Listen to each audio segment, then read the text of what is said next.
Good morning students. हम लोग test discussion पहला टेस्ट कर चुके हैं। अब हम लोग पॉलिटी के टेस्ट में हैं।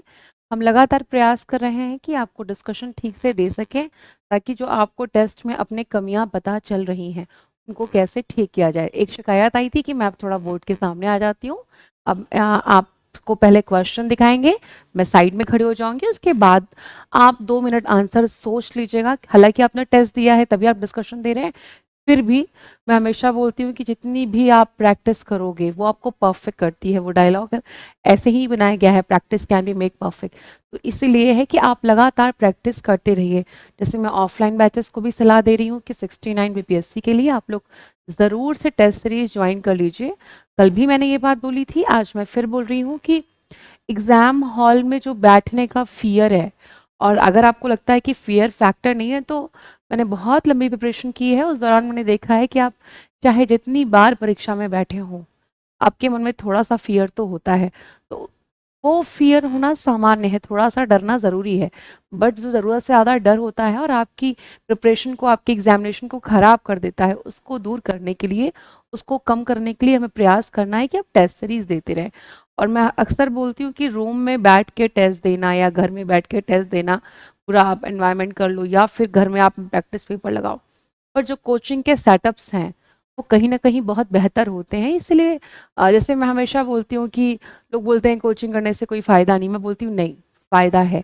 और मैं, मेरी टैगलाइन है ये, कोचिंग एक एसेंशियल एवल है, एक आवश्यक बुराई है। क्योंकि आप जो कुछ 2 साल में पूरा करो, कोचिंग आपको 8 से 10 महीने में पूरा करा देती है।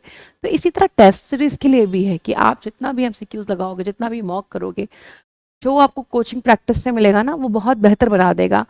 आप देखिए, कभी कभी सीधा ऐसा होता है कि कुछ क्वेश्चंस आपको मिल जाते हैं, तो हो सकता है उन कुछ क्वेश्चन से आपको बहुत सिलेक्शन में शायद बहुत बेनिफिट ना मिले, पर जो एग्जाम हॉल में आपको बूस्ट ऑफ एनर्जी मिलती है ना, कि अरे ये तो एकदम पढ़ा हुआ क्वेश्चन है, एकदम फैक्ट हमें पकड़ पकड़ में आ गया है, तो इसके लिए ये चीज़ बहुत ज़रूरी है। ठीक है, चलिए अब हम आज पॉलिटी के पेपर की शुरुआत करते हैं, एक एक क्रम में जैसे हम उस दिन कर रहे थे, थोड़ा सा साइड खड़े होके, ताकि आपको क्वेश्चंस दिख सके। यहाँ से आप लोग को क्वेश्चंस दिख रहे हैं? ठीक है, चलिए। किस अधिनियम में भारत को ब्रिटिश अधिकृत कहा गया? ए 1773 का regulating act, 1784 Pitt's India act, 1833 charter अधिनियम, या 1858 का भारत सरकार अधिनियम। जैसा हमने कहा कि 2 मिनट आपके लिए, और फिर इसके बाद हम समझाएंगे। ठीक है, आपने टिक कर लिया होगा। चलिए अब एक एक करके समझते हैं। 1773 में पहली बार रेगुलेटिंग एक्ट आया ही था। तो उस समय ब्रिटिश जो भारत था उसको अधिकृत करने की बातचीत नहीं थी, क्योंकि शुरुआत में आए थे, वो बिजनेस करने आए थे, व्यापार करने आए थे। ट्रेड करने के दौर से अंग्रेज भारत पे आए थे, पर उन्होंने देखा कि यहाँ शासन किया जाता है, तो उन्होंने कुछ रूल रेगुलेशन शुरू किए। 1784 में पीट्स इंडिया एक्ट को इसीलिए फॉर्मलाइज किया गया कि उसको लागू कर लिया जाए। इसके तहत ईस्ट इंडिया ने क्या किया? भारत को अधिकृत कर लिया। ठीक है, और क्या, क्यों ऐसा हुआ? जैसे कि आपको पता है, उस समय जिनकी गवर्नमेंट थी उनका नाम ही पीट्स यंगर था, उनके नाम पर इस एक्ट क्या बोला गया? Pitt's India act. ठीक है, 1833 में व्यापार को इंक्रीज कर दिया गया। 1858 भारत सरकार अधिनियम में, अगर आपको थोड़ा सा भी फैक्ट याद आ रहा होगा, तो उसका सबसे इंपॉर्टेंट पॉइंट है वो ये है कि जो भी पूरा शासन था कंपनी का, किसके हाथों में चला गया था? सीधे क्राउन के हाथों में चला गया था। आपको ये चीज़ अच्छे से पता है कि इंग्लैंड में पार्लियामेंट्री सिस्टम है, बट जो हमारे यहाँ नॉमिनल जैसे प्रेसिडेंट होते हैं, उनके यहाँ कौन है? क्वीन एलिजाबेथ है। अभी उनकी मृत्यु हो गई, और जब मैं उनके बारे में पढ़ रही थी तो she is 96 year old lady, और उनका बहुत लंबा शासन था। आप समझ लीजिए उन्होंने 26-27 में वो विराजमान हुई हैं, और वर्तमान तक उन्होंने शासन किया है। तो आप समझ सकते हैं कि कितना लंबा अवधि था उनका। उनके जीवन काल में 26 में उनका शायद जन्म था, और बहुत 26-27 के एज में ही उन्होंने ज्वाइन कर लिया है इस चेयर को। तो आप समझ सकते हैं एक लंबी अवधि उन्होंने शासन में की है। ठीक है, निम्न में से किसे बंदोबस्त कानून कहा गया है? मैंने आपको बताया कि 1773 में तो ये रेगुलेटिंग एक्ट आया ही था। तो 1793 का जो चार्टर है उसे क्या कहा गया है? क्या कहा गया है? बंदोबस्त कानून की चर्चा इसमें की गई है? नहीं, इसमें बताया गया था कि कैसे डिवाइडेशन हो रहा है। ठीक है, तो बात कर रहे हैं 1781 के संशोधन अधिनियम की। पहली बार इसको एक्ट ऑफ सेटलमेंट का नाम दिया गया। क्या कहा गया? Act of settlement. इसकी और क्या विशेष बात है? इसमें विशेष बात है जो कंपनी का शासन था ना, वो जैसे कलकत्ता पे शासन कर रहे थे, अब कलकत्ता ने बंगाल, बिहार इन जगहों पर भी अपना शासन फैला दिया। यानी पहले ऐसा नहीं था, सिर्फ कलकत्ता को वो लोग देखते थे, पर बंगाल, बिहार जैसे राज्यों को भी उनके शासन का प्रभाव आ गया, वहां पर उन्होंने विधि दिखा दी।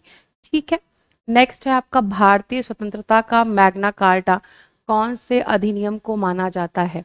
तो 1858 ईस्वी का भारत शासन अधिनियम, भारत शासन अधिनियम 1919, भारत सरकार अधिनियम 1935 और डी 1853 का चार्टर अधिनियम। तो क्या होगा भाई इसमें? मैंने आपको पहले ही बता दिया था कि 1858 वो समय है जब क्या हुआ कि पूरी ब्रिटिश कंपनी का शासन किसके हाथों में चला गया? क्राउन के हाथों में चला गया। तो यही क्या है? भारत शासन का मैग्ना कार्टा है, भारतीय शासन अधिनियम 1909। अगर आपको याद हो, मिंटे मार्ले सुधार जिसे सांप्रदायिक निर्वाचन को लाया था 1919, मॉन्टेग्यू चैम्सफोर्ड सुधार, उन्होंने इसको डिस्क्रिप्शन फॉर्म में किया कि भैया कैसे क्या करना है। ये जो आप देख रहे हो ना कि हर 10 साल बाद लगभग 1793, 1773, 81, 84, जो हर कुछ सालों में आपको दिख रहा है रिफॉर्म्स हैं, सुधार हैं, राज्य की सुविधा के लिए ही है, इन ब्रिटिश कंपनियों की सुविधा के लिए है कि ये कितना एक्सप्लॉइट कर सकें भारत को। ठीक है, नेक्स्ट है साइमन कमीशन को भारत का मुख्य, साइमन कमीशन के आयोग के भारत आने के मुख्य उद्देश्य क्या थे? बढ़ती हुई क्रांतिकारी गतिविधियों का कारणों का पता लगाना, वर्ष 1919 के अधिनियम की सफलता का पता लगाना, भारत में कांग्रेस की गतिविधियों पर नियंत्रण लगाना, या भारत को डोमिनियन स्टेट का दर्जा देना। तो बिल्कुल डोमिनियन स्टेट का दर्जा का बात ही नहीं आ पा रहा था, 1947 का समय था। ठीक है, नीचे से ही चलते हैं। भारत में कांग्रेस की गतिविधियां, कांग्रेस तो कहीं ना कहीं ब्रिटिश क्राउन की बातों को मान ही रही थी ना, उनके हिसाब से ही चल रही थी, बहुत ज्यादा वहां पे मतभेद तो था नहीं कि ऐसा होता। तो क्या था? वर्ष 1919 अधिनियम की सफलता का पता लगाना। आपको पता है साइमन कमीशन कब आया है? 1927 में आया है। और क्यों इसका विरोध हो रहा था, क्या था कारण? आपने सुना होगा साइमन कमीशन का बहुत विरोध हुआ था। इसमें जो 7 मेंबर थे, सातों के सातों कौन थे? अंग्रेज थे। किसी भी भारतीयों को इसमें शामिल नहीं किया गया था, इसीलिए वर्ष 1919 अधिनियम की सफलता का पता लगाने आया था, पर भारतीयों ने इसका पुरजोर विरोध किया, बहुत ज्यादा विरोध किया कि नहीं, ऐसी कोई संस्था जहां पर कोई भी भारतीय हिस्सेदारी नहीं ले रहा है, हम उस संस्था की बातों को नहीं सुनेंगे। नेक्स्ट, भारत की स्वतंत्रता के समय असत्य है। ब्रिटेन के तो हमें पता है कि 1947, 3 जून 1947, 3 जून 1947, जिसे हम कहते हैं माउंट बेटन प्लान या माउंट बेटन योजना के तहत भारत को आजाद करने की प्रक्रिया को अपनाया गया। तो उस समय कौन कौन सी सरकारें थी? ब्रिटेन के प्रधानमंत्री थे क्लीमेंट रिचर्ड एटली, बिल्कुल सही। ब्रिटेन में सरकार थी लेबर पार्टी की, बिल्कुल सही। और भारत में वायस राय थे लॉर्ड माउंट बेटन, जैसा मैंने आपको बता दिया। जब मैंने इतिहास में इसके बारे में पढ़ा तो मैंने देखा कि मतलब माउंट बेटन ने इस योजना को नाम दिया था मन बाटन योजना, मैड हाउस योजना। वही है कि भारत को इतने सालों से एक्सप्लॉइट कर रहे थे, देने की तो इच्छा नहीं रही होगी ना, रिसोर्स थे इतने सारे यहाँ पे, तो इस तरह के नाम दिए गए थे। तो क्या उपयुक्त में से कोई नहीं, मतलब सारे सत्य हैं। ठीक है, तो आपका इसका आंसर हो गया 5वें का डी। नेक्स्ट, निम्नलिखित में से कौन सुमेलित नहीं है? शासन की संसदीय प्रणाली, मैंने पहले ही बता दिया कि पार्लियामेंट्री सिस्टम है, क्वीन वहां पे कैसी है? नॉमिनेटेड है। ठीक है, रियल नहीं है। राज्य के नीति निर्देशक तत्व आयरलैंड से लिए गए हैं, हम बचपन से पढ़ रहे हैं कि डीपीएसपी को किससे इनॉग्रेट किया गया है? आयरलैंड से गए हैं। और आयरलैंड ने किससे लिया है? स्पेन से लिया है। ठीक है, समवर्ती सूची की अवधारणा, अगर हम समवर्ती सूची को देखें तो हम भारत में 3 लिस्ट है, संघ सूची, राज्य सूची, समवर्ती सूची। इन सूचियों में अगर संघ और राज्य के जो मैटर्स होते हैं, अगर कभी उनमें क्लैश होता है तो इस चीज को एकदम दिमाग में बैठा लीजिए कि संघ ऊपर माना जाएगा। ठीक है, संघ के पास वो शक्तियां हैं कि जो संघ कह देगा उसी को माना जाएगा। तो शक्तियों का विभाजन है वो आयरलैंड से ना लेकर कहाँ से लिया गया है? ऑस्ट्रेलिया से लिया गया है। कहाँ से लिया गया है? ऑस्ट्रेलिया से लिया गया है, इसीलिए ये सुमेलित नहीं है। मौलिक अधिकारों का विचार अमेरिका से है। मैं अक्सर जब बच्चों को पढ़ाती हूँ तो मैं बोलती हूँ कि हो सकता है अमेरिका बहुत सारी चीज़ों में बहुत अजीब विचार रखता हो, पर एक चीज़ तो मैंने देखी है कि जो अमेरिका की लिबर्टी है ना, जो वहाँ की फ्रीडम है, वो अलग ही लेवल की है। मतलब जिस आज़ादी के बारे में हम सोचते नहीं है वो उन हमारे दिमाग में नहीं आती, हमारी जहन में नहीं आती, वो उनके यहाँ चर्चा का विषय होके पास हो जाती है कि नहीं ऐसा ऐसा होना चाहिए। जैसे मैं अक्सर बात करती हूँ कि बहुत सारी चीज़ों की आज़ादी के बाद एलजीबीटी ग्रुप आया, हमारे यहाँ एक लंबे संघर्ष के दौरान न्यायालय ने अनुमति दी कि भैया जिसको जैसे रहना हो रह सकता है। कौन सा आर्टिकल है कि जीवन जीने का अधिकार है? आर्टिकल 21 के तहत, ठीक है। बट अमेरिका में बातचीत होती है और वहाँ पे जिस लेवल की फ्रीडम है वो आप जब कभी उसकी न्यूज़ देखोगे सुनोगे तो आपको समझ में आएगा कि मूल अधिकारों की वहाँ क्या वैल्यूबिलिटी है, वहाँ पे कितना राइट्स के लिए कितना बोला आता है। इसी तरह चलिए एक शब्द और यहीं जोड़ देते हैं कि जो आपके मूल अधिकार हैं वो आर्टिकल 12 से 35 में आते हैं, अनुच्छेद 12 से लेके 35 तक में आते हैं, ठीक है। संविधान सभा से मुस्लिम लीग के बहिष्कार का प्रमुख कारण है, संविधान सभा में मुस्लिम लीग को पर्याप्त प्रतिनिधित्व नहीं मिला, ठीक है। देखते हैं इसको, मुस्लिम लीग मुस्लिमों के लिए एक अलग संविधान सभा चाहती थी, बिल्कुल मुस्लिम लीग संविधान के लिए एक अलग संविधान सभा चाहती थी, ठीक है। थोड़ा मुस्लिम लीग के विषय में जान जाते हैं। मुस्लिम लीग की स्थापना 1906 में हुई थी, मुस्लिम लीग की स्थापना 1906 में हुई थी और ढाका में इसको बनाया था। तो कौन थे इसके संस्थापक? इसके संस्थापक आपने आगा खां का नाम रुक सुना है, ठीक है, आगा खां सलीमुल्लाह खां थे। अब नेक्स्ट क्वेश्चन है आपका, अच्छा अब इधर से आते हैं, क्या आप लोगों को क्वेश्चंस दिख रहे हैं? निम्नलिखित में से कौन सा कथन गलत है? इंग्लैंड में संसदीय राजतंत्र है, बिल्कुल सही है, इंग्लैंड में संसदीय राजतंत्र है, हम 3 बार बता चुके हैं आपको कि क्वीन है, पार्लियामेंट है। और शायद जहां तक मैं गलत नहीं हूँ, मुझे राइटर का नाम थोड़ा मिस हो रहा है कि इंग्लैंड के लिए ही बोला गया था कि इंग्लैंड का संसद इतना शक्तिशाली है कि वो स्त्री को पुरुष और पुरुष को स्त्री बना सकता है, ठीक है। भारत की संसदीय प्रणाली इंग्लैंड से प्रेरित है, बिल्कुल हमने इंग्लैंड से पार्लियामेंट्री सिस्टम को लिया है। हमारा जो हमारे प्रधानमंत्री हैं सबसे पावरफुल पोजीशन पे होते हैं, जो हमारे प्रेसिडेंट हैं वो नॉमिनेटेड हैं, ठीक है। भारत, ये दोनों ही कथन सही हैं, भारत और इंग्लैंड दोनों संसदीय व्यवस्था में संसदीय संप्रभुता का प्रावधान है नहीं।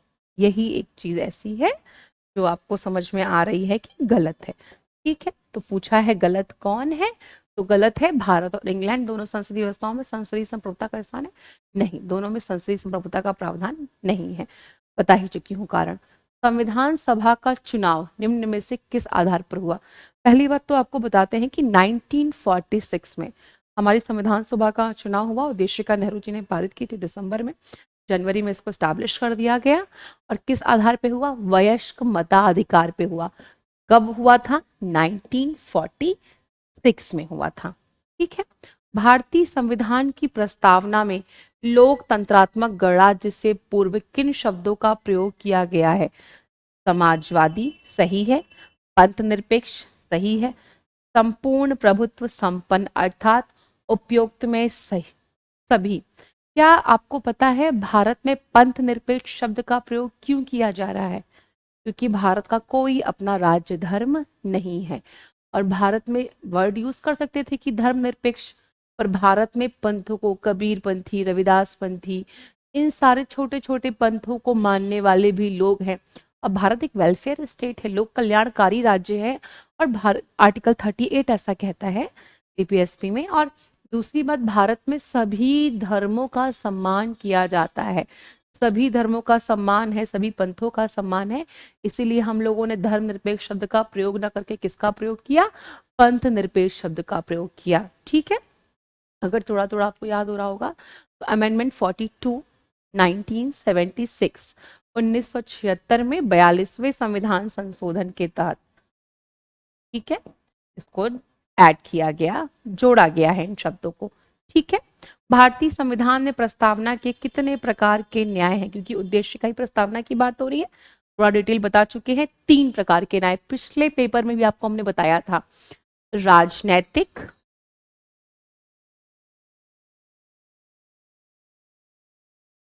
आर्थिक, आप लोग को दिख रहा है, और सामाजिक। मैं याद करने के लिए आपको ट्रिक बता सकती हूँ, RAS, क्योंकि यहाँ पे जो आपको कंफ्यूजन होगा वो धार्मिक से होगा, ठीक है। तो अगर आप RAS के फॉर्मूले को याद रखेंगे, राजनैतिक, सामाजिक, आर्थिक, तो आपको हमेशा याद रहेगा। ठीक है, तो ये आपका आंसर हो गया। निम्नलिखित में से कौन सा युग्म सही नहीं है? ठीक है, तो आपका नेक्स्ट क्वेश्चन है कि यूएसए में दोहरी नागरिकता है। हाँ बिल्कुल, यूएसए में दोहरी नागरिकता है, एक स्टेट की नागरिकता है, दूसरी राज्य की नागरिकता है। सही है। भारत विधि द्वारा स्थापित कार्यविधि को मानता है। बिल्कुल, आर्टिकल 21, 22 इन्हीं को स्वीकारता है, विधि द्वारा स्थापित प्रक्रिया को मानता है। कहाँ से लिया गया है ये आप बताइएगा। ऑस्ट्रेलिया सरकार का एकात्मक रूप है। अभी हमने ऑस्ट्रेलिया के बारे में पढ़ा था कि शक्तियों का विभाजन है और संघ की शक्ति ऊपर होती है। ठीक है, तो ये तो बिल्कुल नहीं होगा। यहाँ पे फिर क्या है सरकार का एकात्मक रूप? सरकार के एकात्मक रूप का जो गुण है एकल नागरिकता है। तो एकल नागरिकता भारत में भी है और एकल नागरिकता ब्रिटेन में है। मतलब जो हमारी राष्ट्रीय नागरिकता है, जब भी आप फॉर्म भरते हैं तो आपसे क्या पूछा जाता है कि नेशनैलिटी, तो इंडियन भरते हैं ना आप, तो भारतीय राष्ट्र नागरिकता जो है आपकी एक ही है। हमारे यहाँ नहीं है कि हम उत्तर प्रदेश से हैं कि हम बिहार से हैं, ये नागरिकता काम नहीं करती एकात्मक रूप में। स्विट्जरलैंड बहु कार्यपालिका, जी हाँ, यहाँ पे क्या है ना, ये एक ऐसा देश है जहाँ पे रियल कॉन्स्टिट्यूशन को दर्शाता है। मतलब आप सोचिए 12 कैंटन, 12 लोगों को रिप्रेजेंट करते हैं 6 कैंटोनेंट, टोटल 6 कैंटोनेंट है यहाँ पे। 5+1 का रेशियो चलता है। क्या बताया हमने? टोटल 6 कैंटन्स हैं, 12, प्रत्येक से 2 मेंबर आते हैं, 12, और इनके यहाँ 5+1 का रेशियो चलता है। मतलब एक जो होता है वो चेयरपर्सन की तरह काम करता है, 5 मेंबर की तरह करते हैं, और ये हर साल बदलते जाते हैं। तो जो एकदम आदर्श संविधान के स्वरूप को देख सकते हैं, या फिर ऐसा मान सकते हैं कि जिसकी कार्यपालिका एकदम स्वतंत्र रूप में काम करती है, निष्पक्ष रूप में काम करती है, रियल रूप में काम करती है, तो उसका एग्जाम्पल स्विट्जरलैंड है। ठीक है, यहाँ पे डायरेक्ट चुनाव होता है, सच में लोग सिग्नेचर्स करते हैं और एकदम सामने से चुनते हैं लोगों को कि हाँ इनको हमने चुना है। ठीक है, भारत के संविधान में अंतरराष्ट्रीय शांति और सुरक्षा की अभिवृद्धि कहाँ उल्लेख है? तो हमने उद्देशिका के बारे में बताया, हम भारत के लोग राजनीतिक, आर्थिक, सामाजिक, इन चीज़ों के बारे में बात की, धर्म, पूजा, उपासना के बारे में बात करती है। इसके पहले हमने आपको बताया था कि संप्रदायवादी, समाजवादी, पंथ निरपेक्ष, इन शब्दों का प्रयोग करती है, तो इसमें तो नहीं है। राज्य के नीति निर्देशक तत्व, आर्टिकल 51, जिसमें चर्चा की गई है किसकी? अंतरराष्ट्रीय शांति और सुरक्षा की।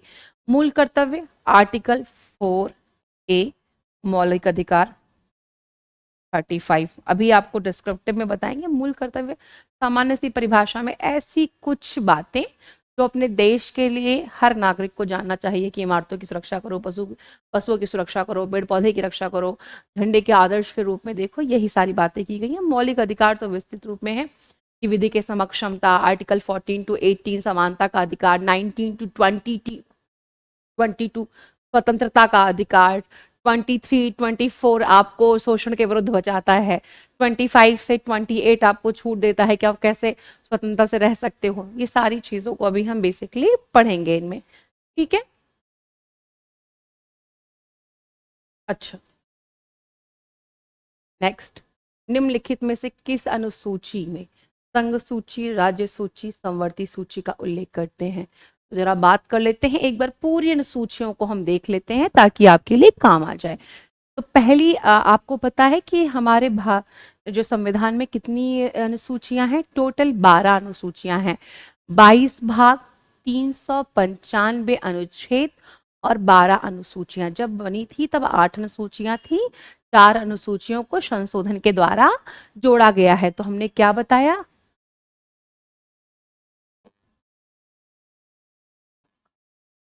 22 भाग, 395 अनुच्छेद और 8 जब बनी थी तब।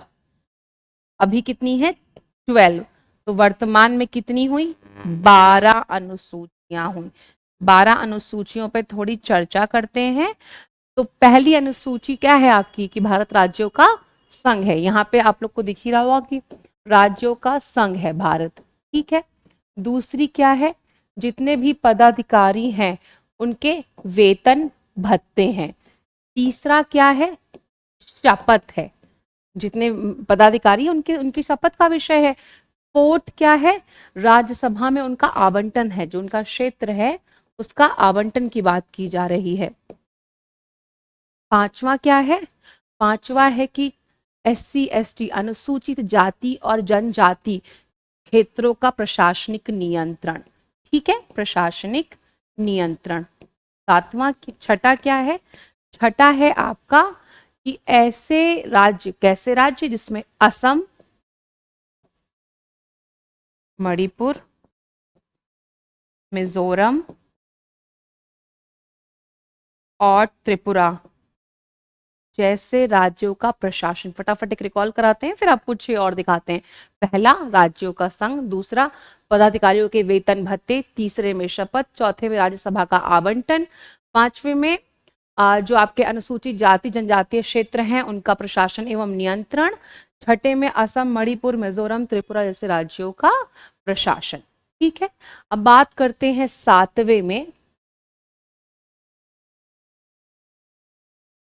आपकी जो सातवीं अनुसूची है वही बताती है क्या, संघ सूची, राज्य सूची एवं संवर्ती सूची, ये शक्तियों के विभाजन यानी सूचियों को दर्शाती है। ठीक है, आठवीं, आप सबको पता है कि हमारे संविधान में 22 भाषाओं की चर्चा की गई है, तो जो 22 भाषाएं हैं उनके बारे में इसी में चर्चा की गई है। आपको ये अच्छे से पता होगा ना कि इंग्लिश इन 22 भाषाओं में नहीं आती, जिसका महत्व पूरे संसार में इतना ज्यादा है। ठीक है, बात आती है नौवीं अनुसूची की, कुछ विधिकरण इसको अमान्य कर दिया गया है। 10वीं अनुसूची दल बदल की नीति से आती, किसकी नीति से आती है, दल बदल के। दल बदल 1985 में जुड़ा था इसमें। 11वीं और 12वीं, 11वीं आपकी आती है पंचायत से रिलेटेड और 12वीं नगर पालिका से रिलेटेड। ठीक है, ये आपका 72 अमेंडमेंट है, 72वां अमेंडमेंट है 1993 और ये 73 अमेंडमेंट है 1994। ये बेसिक डिफरेंस आपके बारे में बता दिया हमने। अब देखिए आगे सूचियों की बात हो रही है, तो अनुसूची 4 राज्यसभा सही है, अनुसूची 7 विषयों का विभाजन सही है। हमने आपको अभी बताया कि अनुसूची 8 किससे रिलेटेड है, भाषाओं से रिलेटेड है, तो मंत्री की शपथ किस में थी, तीसरे में थी। ठीक है, तो यही वाला गलत है, 10वीं अनुसूची दल बदल कानून। ठीक है, राज्यसभा से संबंधित क्षेत्रीय परिषद का गठन कब किया गया, राज्य पुनर्गठन आयोग 1956 के आधार पर ही किया गया है, इसके चेयरपर्सन गृह मंत्री होते हैं। ठीक है, अनुच्छेद 4 में राज्यसभा के बारे में चर्चा की गई है। अनुच्छेद 1 में बताया गया है कि भारत राज्यों का संघ है, और 263 में बताया गया है केंद्र राज्य संबंध। इसको इंपॉर्टेंट है, इसको थोड़ा ध्यान से सुन लीजिए। केंद्र राज्य संबंध के विषय में बहुत सारी ऐसी आपको हम आयोग के बारे में बताएंगे। इसमें एक राजमन्नार आयोग है, जिन्होंने अपनी कुछ डिस्क्रिप्शंस दिए थे, पर आपको बस इतना जान लेना है कि कब कैसे आया। तो पहली बार जब राजमन्नार आयोग आया 1969 में आया। केंद्र राज्य संबंध में आपने सरकारिया आयोग सुना होगा, जो बहुत इंपॉर्टेंट है और बहुत बार उस पर चर्चा हुई है, 1983। इसके अलावा एक भगवान सहाय समिति आई थी, कौन सी समिति, भगवान सहाय समिति,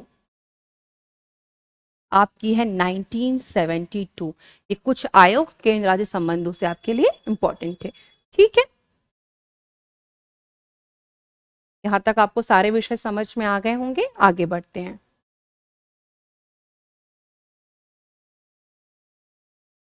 निम्न, अच्छा आगे यही क्वेश्चन ही आ गया, निम्नलिखित में से भारत में संघ राज्य संबंधों में संबंधित नहीं है, तो हमने आपको अभी बताया राजमन्नार समिति रिपोर्ट।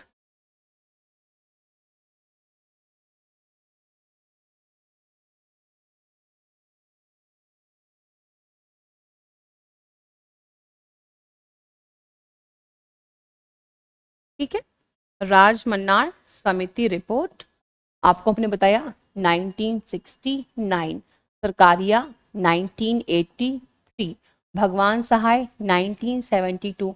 जब तीनों ऊपर के ऑप्शन क्या हैं आपके, जब राज्य संबंधों से रिलेटेड था, लकड़ा वाला आई थी आपकी 1993 के संबंधित। आपने सुना होगा कैलोरी से रिलेटेड थी, गरीबी से रिलेटेड थी, वो भी एब्सोल्यूट पावर्टी को दर्शाती है। एब्सोल्यूट पावर्टी क्या? ऐसा व्यक्ति जिसको रोटी, कपड़े और मकान का भी अभाव हो। इन्होंने पहली बार बताया था कि यदि कोई व्यक्ति रूरल एरिया में रहता है, ग्रामीण क्षेत्र में रहता है, तो उसको 3200 कैलोरी, और अगर कोई शहरी क्षेत्र में रहता है, अर्बन क्षेत्रों में रहता है, तो 2000 कैलोरी भोजन अगर मिलता है, तो कैलोरी बेसिस पे है ये, ऐसा ना समझ लीजिएगा, कैलोरी बेसिस पे है, मिलता है, तो वह व्यक्ति गरीब नहीं है। ठीक है, तो ये बात आप लोग को क्लियर हो गई कि लकड़ावाला समिति संविधान की प्रस्तावना में वर्णित हम भारत के लोग के संबंध में क्या असत्य है। संविधान का निर्माण भारत की जनता द्वारा हुआ है। ठीक है, भारत के लोग तो हैं, पर भारत की जनता के द्वारा नहीं हुआ है। अभी हमने आपको शुरुआत में ही बताया कि संविधान सभा का निर्माण संविधान सभा के द्वारा हुआ था। उनका चुनाव 1946 में हुआ था, और संविधान को बनने में जो समय लगा, 2 वर्ष 11 माह और 18 दिन, और इसके चेयरपर्सन थे मिस्टर अंबेडकर, जिन्होंने इस पूरी संविधान सभा को ऑर्गेनाइज करके चलाया। 7 मेंबर और थे। ठीक है, तो बस यही एक लाइन है। संविधान में भारत की जनता के प्रतिनिधि थे, भारतीय गणतंत्र की प्रमुख जनता में ही निहित है, भारतीय संविधान भारत की जनता की सहमति पर आधारित है। ठीक है, तो हमने आपको पहला ही बता दिया। भारत के संविधान के प्रस्तावना में संविधान को किस तिथि को अपनाया गया? 26 जनवरी 1946। भारत आज़ादी 1947 को हुआ, और मैंने आपको पहले ही बता दिया कि संविधान को बनने में कितना समय लगा, लगभग 3 साल, 2 वर्ष 11 माह 18 दिन। तो ये तो हो नहीं सकता, गलत है। 26 जनवरी 1950 को रिपब्लिक डे मनाते हैं, बट उस दिन लागू नहीं हुआ था। तो किस दिन लागू हुआ था? 26 जनवरी 1949 को संविधान को अंगीकृत आत्मर्पित किया गया था। ठीक है, तो यही आपका आंसर सही है। निम्नलिखित मूल अधिकारों में से कौन सा एक भारत के नागरिकों के पास नहीं है? भारत के किसी भी निवास में भारत के किसी भाग में निवास करने और बस जाने का अधिकार, संपत्ति अर्जन और व्यवन का अधिकार, कहीं वृत्ति करने का अधिकार मतलब व्यापार करने का अधिकार, सहकारी समितियां बनाने का अधिकार। चलिए एक एक करके समझते हैं। भारत के किसी भाग में बस जाने का आप पढ़ते हैं जब हम लोग के यहाँ मूल अधिकारों में, तो आपको पता है कि हम कहीं भी जाकर किसी भी तरह से व्यापार तंत्र को कर सकते हैं। संपत्ति अर्जन पहले आर्टिकल 31 में, पहले 31 में था, और 44 अमेंडमेंट हुआ जब आपका संशोधन हुआ, कब हुआ? 1978 में। तो इसको कहाँ रख दिया गया? 300A में रख दिया गया। इसीलिए वर्तमान में ये नागरिकों के पास मूल अधिकार के रूप में नहीं है। कहीं वृत्ति करने का अधिकार 19 का जी, 19 के 1 का ए का जी, और अगर इसकी बात करें कि किसी भाग में निवास करने का अधिकार है, तो 19 के 1 के ई में हमारे पास यह शक्ति है कि हम भारत के किसी भी भाग में कहीं भी जाकर रह सकते हैं। आपको पता है ना, जो अनुच्छेद 19 है वो आपको फ्रीडम के साथ रहने का अधिकार देता है। तो आप कुछ बोलिए, सोइए, मतलब मैं जब उसको पढ़ रही थी तो मैंने देखा कि मतलब उसमें इस चीज का अधिकार भी है कि अगर आप एकांत चुपचाप बैठना चाहते हैं तो आप बैठ सकते हैं, इसका भी आपको राइट है। ठीक है, सहकारी समितियों की बात करती हैं, तो 97 जो अमेंडमेंट हुआ है, संविधान संशोधन हुआ है, कब हुआ है? संभवतः 2011 में हुआ है, और इसको भी जोड़ा गया है। जैसे सेल्फ हेल्प ग्रुप्स की तरह काम करते हैं ना, इसी तरह इसको जोड़ा गया है। ठीक है, तो आपका सेकंड वाला आंसर सही हो गया इसमें। भारतीय संविधान के अंतर्गत भारत के नागरिकों को वे कौन से अधिकार प्राप्त हैं जो गैर नागरिकों को नहीं है? कुछ सार्वजनिक पदों की यात्रा, ठीक है, गैर नागरिकों को नहीं है। संसद व विधानमंडल सदस्यों में होने का अधिकार, ठीक है। अनुच्छेद 15, 16, 19 द्वारा प्रदत्त मौलिक अधिकार उपयुक्त सभी गैर नागरिकों को प्राप्त नहीं। ठीक है, आपको इसके डिस्क्रिप्शन में बता चुके हैं कि पदों की यात्रा या फिर सब आपका आर्टिकल 19 से रिलेटेड आता है। ठीक है, भारत की निम्नलिखित में भारतीय मूल का विदेशी नागरिक को कौन सा अधिकार प्राप्त है? उपराष्ट्रपति चुने जाने का, राष्ट्रपति चुने जाने का, राज्य विधान परिषद चुने जाने का, उपरोक्त में से कोई नहीं। तो जब भी बात करते हैं हम इलेक्शंस की, चाहे वो राष्ट्रपति का हो, वो संसद का हो, वो लोकसभा, राज्यसभा, विधान परिषद, विधानसभा, तो सबसे पहली टर्म एंड कंडीशन आती है कि वह व्यक्ति भारत का नागरिक होना चाहिए। सुना होगा आप लोगों ने, जब हम पहला पेपर डिस्कस कर रहे थे हमने उसमें ही बताया था। दूसरा हमने क्या बताया था, एज अलग अलग है, जैसे विधानसभा में और लोकसभा में 25 वर्ष है, राज्यसभा में विधान परिषद में 30 वर्ष उम्र की मानकता है और राष्ट्रपति के लिए 35 वर्ष उम्र की मानकता है। ठीक है, तो एज अलग अलग है। एक कंडीशन और है कि वह व्यक्ति दिवालिया एवं पागल ना हो। एक सबसे इंपॉर्टेंट जो बहुत चर्चा का विषय रहा कि वह व्यक्ति कोई लाभ का पद धारण ना करता हो। तो यहाँ पे पहली ही कंडीशन इन्होंने क्या बोल दी कि भारतीय मूल का विदेशी नागरिक। तो हमारे संविधान में क्या है कि भारत का नागरिक होना चाहिए। ठीक है, तो यहाँ पे आप लोग को मुझे लगता है एकदम क्लियर हो गया होगा कि उपयुक्त में से कोई नहीं। निम्नलिखित में से किस कारण भारतीय नागरिकता को समाप्त कर सकते हैं? आर्टिकल 5 to 11, अनुच्छेद 5 से 11 तक। अनुच्छेद 5 से 11 तक किसकी बात की जा रही है? नागरिकता की बात की जा रही है। स्वैच्छिक त्याग, वंचित करने, बर्खास्त की। उपरोक्त तीनों में से है कि सरकार इसको छीन भी सकती है, वंचित कर सकती है, आप स्वेच्छा से भी छोड़ सकते हैं। आपको पता है कि भारत में एकल नागरिकता का प्रावधान है कि जो भारत का नागरिक होगा वो विदेश का नागरिक नहीं हो सकता। अगर उसने विदेशी नागरिकता ग्रहण की तो भारत की नागरिकता का त्याग स्वतः ही हो जाता है।